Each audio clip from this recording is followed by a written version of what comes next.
بہت شکریہ. کسی کی اطاعت کی جاتی ہے تو ہدایت کے لیے، نوجوان سن لیں. کسی کا اتباع کیا جاتا ہے تو ہدایت کے لیے، کہ بلا کسی کو تسلیم کیا جاتا ہے تو ہدایت کے لیے. جب ماننا ہی کسی کو ہدایت کے لیے ہے، ماننا ہے ہدایت کے لیے، بھئی ماننا اسے ہے جو ہدایت دے.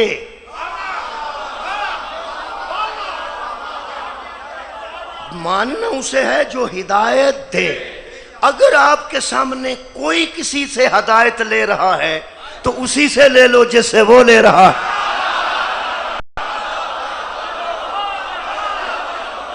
بھئی ماننا تو صرف ہدایت کے لیے ہے. جسے مانا جائے گا،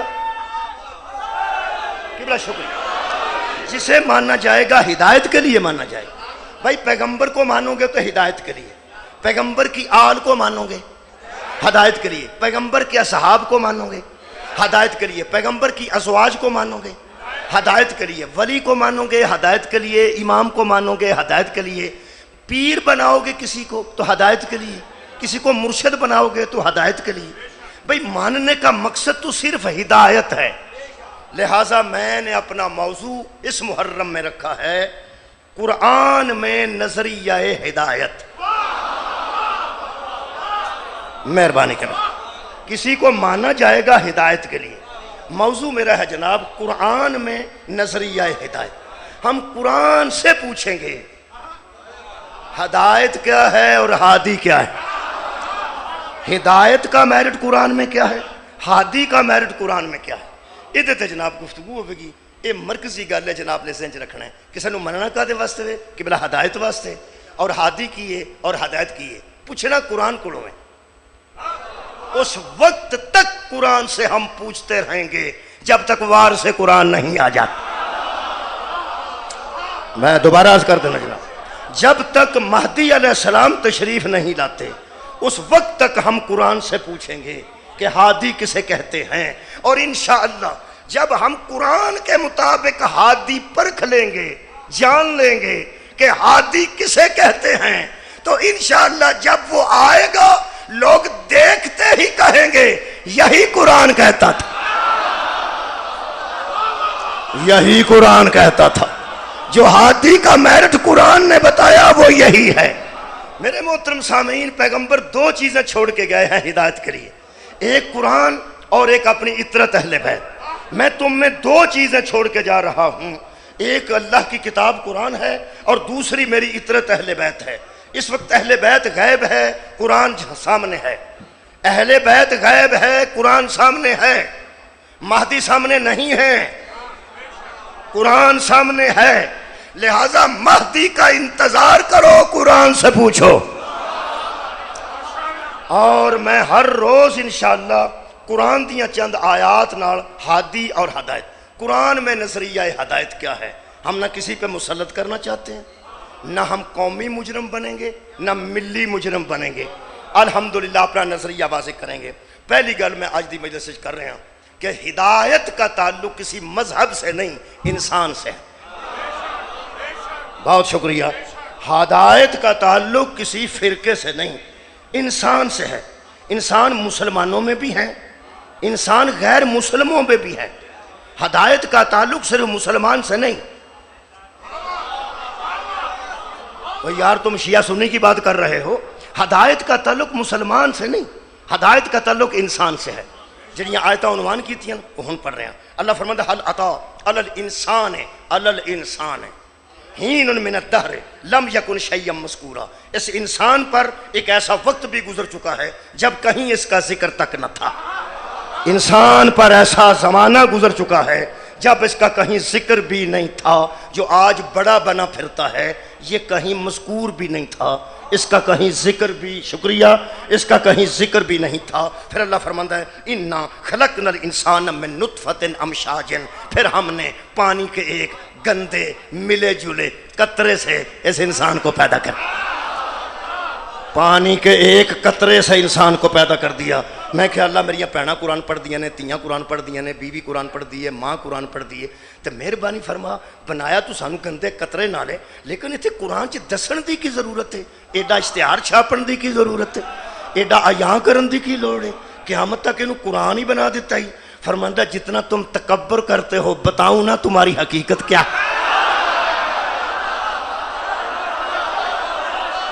سبحان اللہ. آباد و شاد رہو. بتا رہا ہوں تمہیں ہم نے ایک گندے قطرے سے پیدا کر دیا. اور پھر خالق فرماتا ہے نبتلیہ فجعلناہ سمیعا بصیرا. دیکھ تو صحیح تو کچھ نہ تھا تو ہم نے تجھے ایک قطرے سے سننے والا بھی بنا دیا دیکھنے والا بھی بنا دیا. سننے بھی لگا تو دیکھنے بھی لگا. پھر ہم نے تجھے آزمانے کے لیے کان بھی دیے آنکھیں بھی دیں. سن اور سمجھ اور دیکھ. پھر اللہ فرماتا ہے جو تو نہ کر سکتا تھا وہ ہم نے کر دیا. بن نہیں نہ سکتا تھا ہم نے بنا دی. تو بن نہیں سکتا تھا ہم نے بنا دیا. ہوں میرا موضوع آ رہا ہے. اللہ فرماتا اب تیرا امتحان ہے. وہ کیا؟ اللہ فرماتا انا ہدیناہ السبیلا. ہم نے تجھے آنکھیں دے کر اور کان دے کر اور دماغ دے کر تیرے سامنے ہدایت کا راستہ رکھ دیا. ہاں ہم نے تیرے سامنے ہدایت کا راستہ بھی ہم نے رکھ دیا. اور خالق فرماتا ہے اب تیرا امتحان ہے کہ اما شاکرم و اما کفورا. تو کفر کرنے والا بنتا ہے یا شکر کرنے والا بنتا. کفر کر تیری مرضی شکر کر تیری مرضی. ہم نے تیرے سامنے ہدایت کا راستہ رکھ دیا ہے. قرآن میں نظریہ ہدایت کیا ہے؟ مسلک میں نہیں، قرآن شریف میں. قرآن شریف میں بڑی بڑی کتابوں کے ساتھ شریف لکھا جاتا ہے. بڑی بڑی کتابیں ہیں جن کے ساتھ شریف لکھا جاتا ہے. فلاں کتاب شریف فلاں کتاب شریف فلاں کتاب شریف. حضرات اہم اعلان سنیے پہلی مجلس میں اس سے بڑی کوئی شریف کتاب ہے ہی نہیں. میں دوبارہ عرض کر رہا ہوں قرآن سے بڑی شریف کوئی کتاب نہیں ہے. اور شیعہ سنی علماء کا متفقہ فیصلہ ہے جو شریف اس شریف سے ٹکرا جائے وہ شریف نہیں. قرآن وہ شریف ہے. کوئی روایت آپ تک پہنچے اگر قرآن سے ٹکرا جاتی ہے تو اس کو میرے امام فرماتے دیوار پہ دے مارو. اصل شریف تو قرآن ہے. ہم نظریہ ہدایت کسی اور بڑی سے بڑی شریف کتاب سے نہیں قرآن شریف سے بیان کر رہے ہیں. اور اللہ فرماتا انا ہدیناہ السبیلا. متکلم نہ ہوئے میں مجرمہ علماء کو پوچھنا. ہم نے انا ہدیناہ السبیلا ہم نے تمہیں سیدھا راستہ تمہارے سامنے رکھا. ہم نے تمہارے سامنے اللہ فرمایا ہم نے تمہارے سامنے سیدھا راستہ رکھا. حضرات جو راستہ بنائے گا رہنما بھی وہی بنائے گا. کمال ہے. جو سبیل بنائے گا ہادی بھی وہی بنائے گا.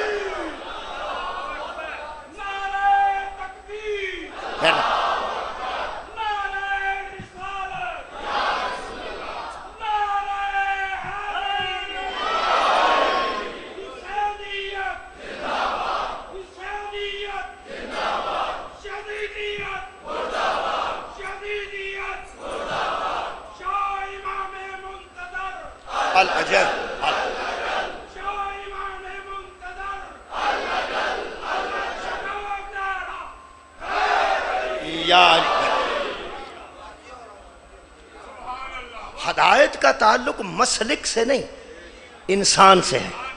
دوسری آیت مجیدہ سہارا لے رہے ہیں سورہ مبارکہ بقرہ. اللہ فرماتا شہر رمضان الذی انزل فیہ القرآن. یہ رمضان وہ مہینہ ہے جس میں ہم نے قرآن کو نازل کیا. پھر اللہ فرماتا ہے ہدی للناس. اور یہ جو قرآن ہے نا کسی مسلک کے لیے ہدایت نہیں انسانوں کے لیے ہدایت. بہت شکریہ. دوسری آیت مجیدہ میں ثابت کر دیتا یہ انسان کے لیے ہدایت ہے. اس کا مطلب ہے ہدایت کے لیے انسان ہونا ضروری ہے. شیعہ بننے سے پہلے بندے کو انسان ہونا چاہیے. سنی بننے سے پہلے بندے کو انسان ہونا چاہیے. حضرات جو انسان اچھا نہیں نہ شیعہ اچھا ہے نہ سنی اچھا ہے. ہدایت ہے ہی انسان کے لیے. میں سورہ مبارکہ تیسری آیت مجیدہ سورہ مبارکہ انبیاء جو پڑھ رہے ہیں جناب سہارا لے رہے ہیں. ہر روز قرآن پڑھنا ہے، بڑا جا قرآن پڑھنا. اے مجلس حسین علیہ السلام، اس حسین علیہ السلام تھی مجلس بھی قرآن نہ پڑھیا جائے یار. جنہیں کٹے سر نال قرآن پڑھے. کائنات تے جس انداز نال میرے مولا دی تلاوت کیتی ہے، کائنات تے دوسرا ہے ہی کوئی. اس واسطے زیادہ تو زیادہ قرآن میں نظریہ ہدایت. سورہ مبارکہ انبیاء تو سہارا لے رہے ہیں. ہن ویکھنا خالق نے کس کس انداز نال ہدایت دیتی. خالق شکریہ، خالق فرماتے ہیں وَجَعَلْنَا فِي الْأَرْضِ رَوَاسِيَ أَن تَمِيدَ بِهِمْ. اللہ فرماتے ہیں ہم نے زمین کے اندر پہاڑوں کو اس لیے کھڑا کیا تاکہ یہ زمین ہل نہ جائے، زمین متزلزل نہ ہو جائے. اس طرح سمجھو جی میں پانی تے زمین نو کھڑیاں کر کے خالق نے اتے کل ٹھوکے نے، وہ جڑے کل ٹھوکے نے انہاں نو پہاڑ کیا جاتا ہے. اللہ فرماتا ہے ہم نے ان پہاڑوں کو ٹھونک دیا تاکہ زمین حرکت نہ کرے. اور پھر خالق فرماتے ہیں وَجَعَلْنَا، پھر ہم نے، ایڈا لطف ہے ہم نے، وَجَعَلْنَا فِي الْأَرْضِ رَوَاسِيَ أَن تَمِيدَ بِهِمْ، اور ہم ہی نے زمین پہ پہاڑوں کو ٹھونک دیا اور کیلوں کی طرح اس کو گاڑ دیا تاکہ یہ حرکت نہ کرے، متزلزل نہ ہو جائے. پھر اللہ فرمائے وَجَعَلْنَا، پھر ہم ہی نے فیہا، اس کے اندر فجاجن سبلن، اس کے اندر کشادہ رستے بنا دیے. زمین میں پہاڑ بنائے، پہاڑوں کے ساتھ کشادہ رستے بنا دیے. میں کہ اللہ کیوں؟ فرمایا اللہم یہتدون، تاکہ وہ ہدایت پا جائیں. ہم نے پہاڑ بنائے. میرا موضوع ہے قرآن میں نظریہ ہدایت. میں تہاڈیاں دعاواں دے اثرات نال تانوں پتہ موضوع دی کدی جان نہیں چھڈی. موضوع دے وچ رہاں گا اور یہ ہی بیان کراں گا. ایک ہی گل 10 دنوں چ کسی نوجوان دے ذہن چ پی گئی تو ہدایت تے آ گیا تو سارے سارے واسطے نظریہ نجات ہو جائے گا انشاءاللہ. اور خالق فرماتا ہے ہم نے پہاڑ بنائے، پہاڑوں میں رستے بنائے تاکہ تم لعلہم یہتدون، تاکہ تم ہدایت پا جاؤ. اور پھر وجعلنا، پھر ہم نے وجعلنا السماء سقفا محفوظا، اوپر ہم نے محفوظ کرنے کے لیے آسمان کا سائبان تان دیا. نیچے ہم نے پانی پہ زمین بنائی، زمین میں کیل ٹھونک دیے، اس کو قرار دے دیا. اوپر ہم نے محفوظ سایہ بنا دیا، وہ آسمان کا سایہ ہے. وَهُمْ عَنْ آیَاتِهَا مُورِزُونَ، حالانکہ اتنی نشانیاں ہم نے بھیجی ہیں پھر منہ موڑ جاتے ہو. ہم نے اتنی نشانیاں بھیجی ہیں اور پھر منہ موڑ جاتے ہو. ہم نے پہاڑ بنائے، پہاڑوں پہ راستے بنائے. ہم نے آسمان بنائے، آسمانوں کے راستے بنائے. یہ تو مطلب ہے جو راستے وجعلنا، ہم نے پہاڑ بنائے، ہم نے زمین بنائی، ہم نے راستے بنائے. پہاڑوں کے راستے اللہ بناتا ہے، آسمانوں کے راستے کیا بات ہے اللہ بناتا ہے. اچھا کمال یہ ہے، یہ ہو سکتا ہے کہ وہ راستہ بنائے اور دکھانے والا نہ بنائے. کمال ہے یار، راستہ بنائے اور راستہ دکھانے والا نہ بنائے. یہ مطلب ہے اللہ کا حق ہے جب وہ پہاڑوں کے راستے بنائے تو وہ ہادی پہ دے جو پہاڑوں کے راستے جانتا ہو، اور آسمان بنائے تو کوئی ایسا ہادی دے جو آسمانوں کے راستے جانتا ہو. اسی لیے پیغمبر نے غزوہ تبوک پہ واپسی پر سب صحابہ کو کہا تم دامن میں آؤ، ہم پہاڑ کے اوپر سے آتے ہیں. صحابہ نے عرض کی حضور پہاڑوں کے راستے بڑے کٹھن ہوتے ہیں. فرمایا ہادی کے لیے نہیں ہوتے.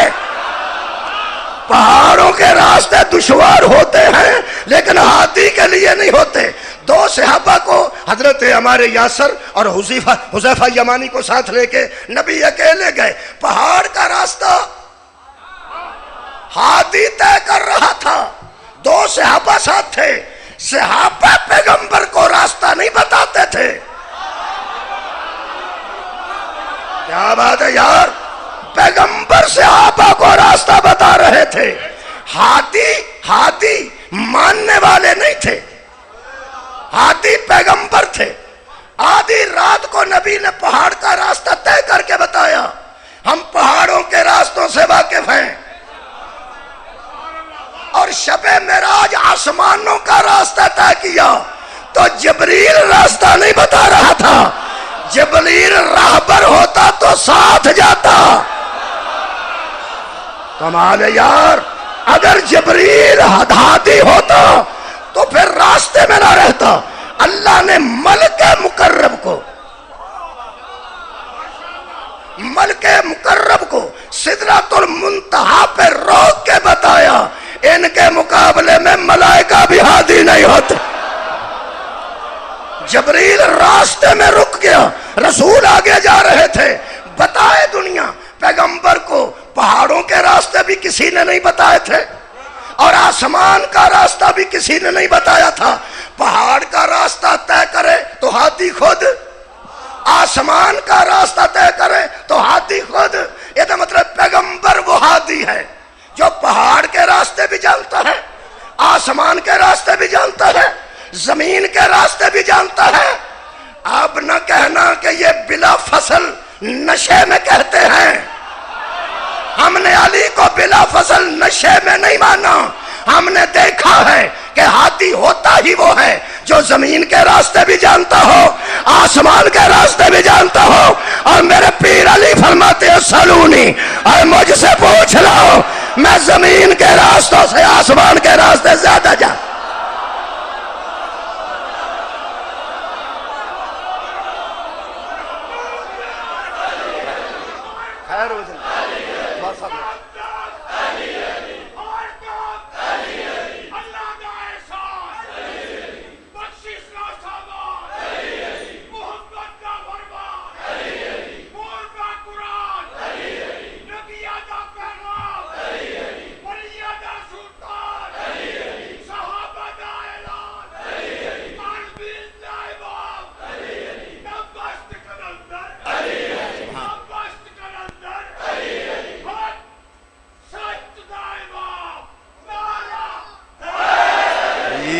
علی شکریہ. قرآن شکریہ. پھر آتے ہیں قرآن کی طرف. سورہ مبارکہ نحل، خالق کائنات فرماتے ہیں وَأَوْحَى رَبُّكَ إِلَى النَّحْلِ. میرے حبیب اس وقت کو یاد کیجئے. ہاں بتائیے لوگوں کو کہ تیرے رب نے وحی کی شہد کی مکھی کی طرف. ہم نے وحی کی، تیرے رب نے وحی کی شہد کی مکھی کی طرف.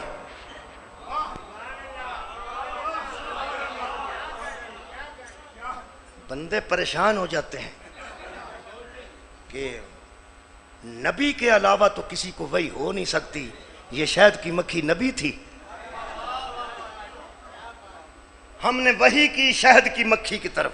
کیا انتخذی من الجبال بیوتن، پہاڑوں کے اوپر اپنے گھر بنا.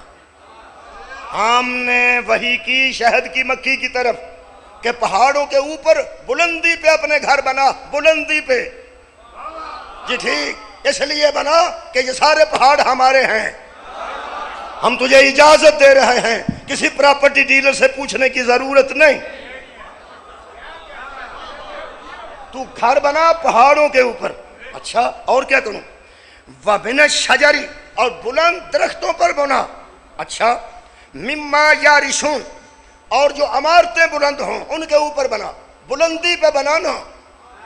شہد کی مکھی کو ہم نے وحی کی کہ بلندی پہ اپنا مکان بنانا.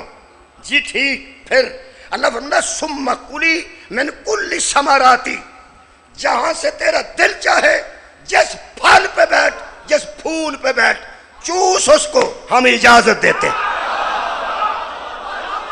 ہم نے شہد کی شکریہ، ہم نے شہد کی مکھی کو وحی کی کہ بلندی پہ پہاڑوں پہ گھر بنا، اونچے اونچے درختوں پہ بنا، اونچی عمارتوں پہ بنا.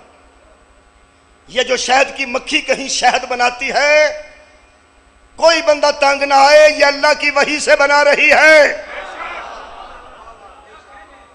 اور جو وحی سے بن رہا ہو اسے مان جانا چاہیے. تو کیا بات ہے تھوڑا سہان دی چکوال، بہت شکریہ. ہم نے وحی کی کہ بنا. پھر جہاں سے تیرا دل چاہے وہاں سے رس چوس. پھر فصلو کی سبول ربی کا ذلولہ، اللہ فرماتا اور سن، اسی راستے پہ چلنا جو ہم نے مقرر کر دیے ہیں.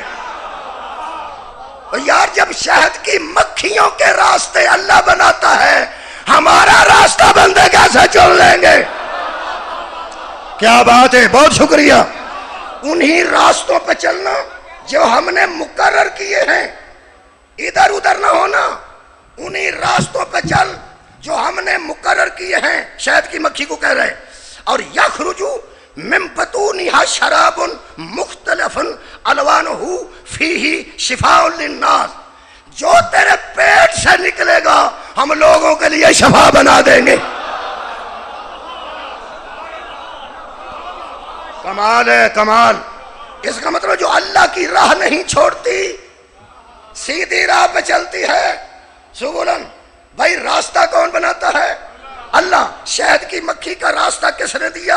اللہ نے. اللہ فرماتا ہے ان فی ذالک لآیات لقوم یتفکرون، اس بات میں بھی ہم نے اس قوم کے لیے نشانی رکھی ہے جو فکر کرنے والے ہیں. تلاوت اور ہے، فکر اور ہے. قرآن کی تلاوت اور ہے، فکر اور ہے. قرآن کا حفظ اور ہے، قرآن کی فکر اور ہے. اور میں ہمیشہ کہا کرتا ہوں، قرآن کا حافظ یزید کی بیعت کر سکتا ہے، قرآن پہ فکر کرنے والا یزید کی بیعت نہیں.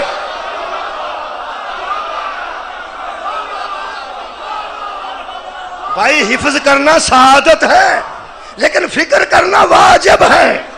کر فکر. کیا فکر ہے شہد کی مکھی میں؟ کیا فکر ہے چھتے میں؟ کیا فکر ہے؟ میں فکر دینے لگا. اللہ فرمایا اس میں بھی ہدایت ہے. ہم نے شہد کی مکھی کو کہا سیدھے راستے پہ چلنا. کون سا راستہ؟ فصلو کی چل، سبولا ربی کا، سبیل، سبل، سبیل. سیدھے راستے پہ چلنا جو تیرا پروردگار کا ہے. جو تیرے پروردگار کا راستہ ہے نا، اسی راستے پہ چلنا. یہ تو جو حکم ہے، اسی پہ چلتی ہے تو اس کا شہد شفا بنتا ہے. اسی پہ چلتی ہے تو شفا بنتا ہے. شفا انہی کے قدموں میں ہوتی ہے جو اس کے راستے پہ چلتا ہے. ہائے ہائے، جو اس کے راستے پہ مکھی بھی چلے تو اس کے پیٹ کے اندر بھی شفا ہی شفا ہے. اصل بات کیا ہے؟ اللہ بتانا کیا چاہتا ہے؟ حضرات، شہد کی مکھی جو شہد اکٹھا کرتی ہے، جہاں سے چاہے پھل چوستی ہے، اللہ کے حکم سے سیدھی راہوں پہ چلتی ہے. لیکن ایک قانون ہے جہاں میں ہدایت بتا رہا ہوں. ایک یاسوب ہوتا ہے، شہد کے چھتے میں یاسوب ہوتا ہے. ایک مکھی ایسی ہوتی ہے جس کو یاسوب کہا جاتا ہے. وہ شہد کے چھتے کے سب سے آگے ہوتی. جتنی مکھیاں پھولوں سے پھلوں سے شہد لے کے آتی ہیں رس چوس کے، وہ یاسوب سے پہلے ملاقات کرتی ہے.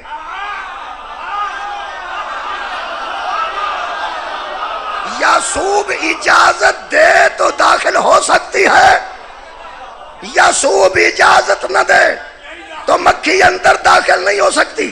کیونکہ اللہ نے یاسوب کو یہ کوالٹی دی ہے کہ وہ سونگ کے بتا دیتا ہے کہ مکھی کہیں گندگی سے تو نہیں آ رہی. کمال ہے یار. یاسوب میں یہ اہمیت ہے جو اللہ نے دے رکھی ہے.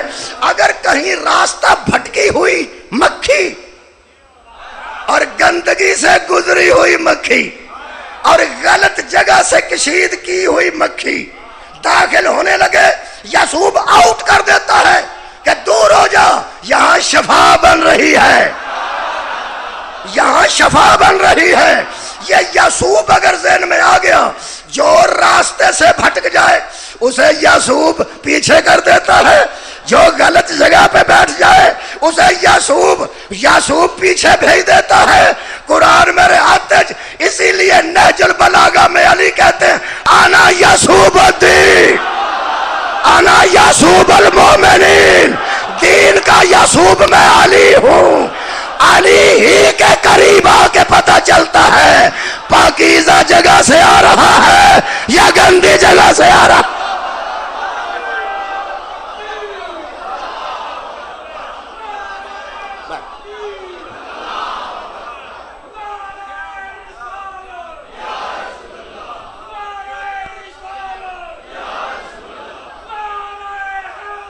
مہربانی، شکریہ. خیر الامر. بڑھتے رہے یوں ہی قدم، بڑھتے رہے یوں ہی قدم،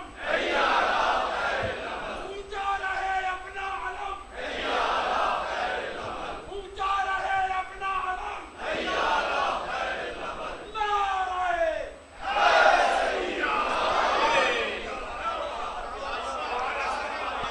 جو مکھی گندی جگہ سے بیٹھ کے اٹھے اس کو یاسوب پیچھے دھکیل دیتا ہے. اب سب مکھیوں کو پتا چل جاتا ہے کہ جسے یاسوب پیچھے کر رہا ہے یہ اچھی نہیں. میں لائٹ لفظ استعمال کر رہا ہوں. یہ اچھی نہیں، گندی ہے، گندی ہے. جسے یاسوب پیچھے دھکیل دے وہ مکھی گندی ہے. جسے علی قریب نہ آنے